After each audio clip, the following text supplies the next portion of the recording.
We have to do the encoding as well. System.text.encoding. Now we have to do this for the body as well.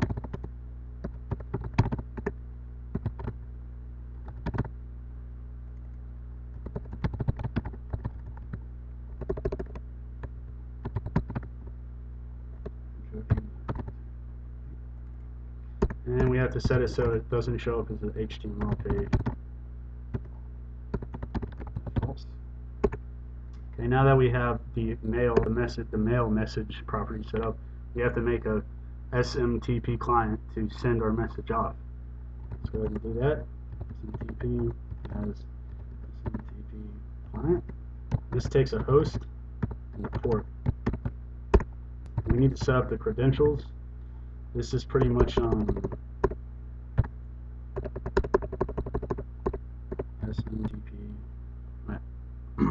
Oh, I forgot to make that new. Make new SMTP.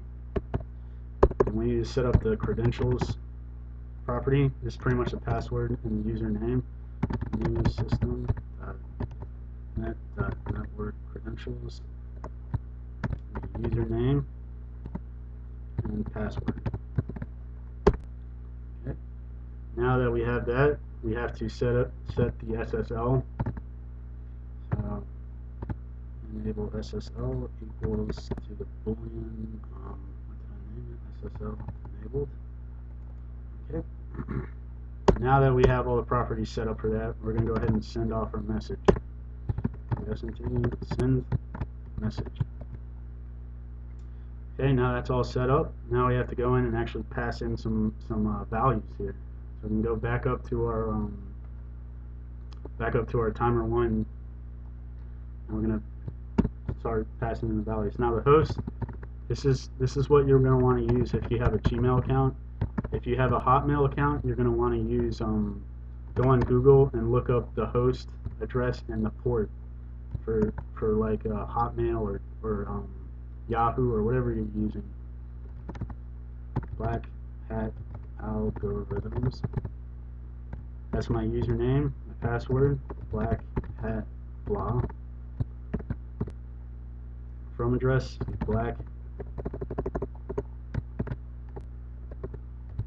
Hat Algorithms @gmail.com. And to address, same thing, Black Hat Algorithms @gmail.com. And the body, what we want to insert into the body is our string log. So go ahead and just type log. And the subject, we want to do key for, and because we're going to be infecting multiple systems with this, you want to make sure that you are able to tell the difference between the logs and the machines that you're getting these logs from. So we're going to go ahead and get a environment dot machine name. It's that simple. So now I'm going to do that. I'm going to go ahead and add a space so you guys can see this better. Now that we have the machine name, we want to be able to tell when this log was taken. So we're going to do that. Type on, concatenate that to a date time dot now dot to string. Okay. And we need one more, and we're going to set the SSL to true. So now that that's all set, we have our log sent off. We want to make sure that we don't want the program to continuously send the same data over and over again. So we're going to go ahead and clear our log variable. So now that's cleared. Now we're going to go in and we're going to program our USB spreader. USB spread. Go down here, construct it. USB spread.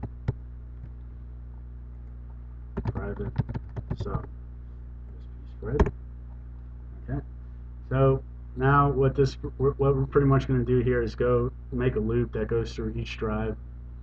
So what we need to do is get all the drive information. So we're going to be making a file name as string because we're going to be writing to a actual actual file, and we're going to be using this variable a lot. So go ahead and just make this. Now we're going to make a drive info array. And what this is doing is pretty much getting all the drive information, and putting in this array. I'm going to make a drive object so we can make the for loop for each drive and drivers. We're going to try. You want to put this try because we might have some accessibilities. There might be an accessibility error or something like that. So we're going to need to make a stream writer.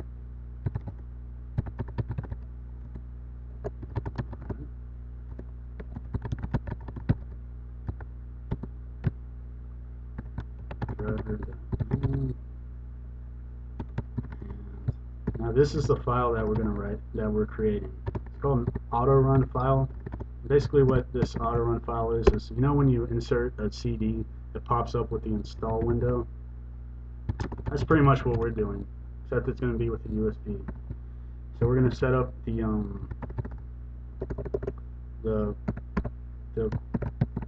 file that does this. It's like, you know, when you insert a USB, it'll come up with that autoplay dialog. This is pretty much the file that configures that. So that's what we're writing right now. Now this open command tells Windows which program you want to open. And the file name. Right. And the icon is pretty much the icon that shows up during the autoplay dialog. And the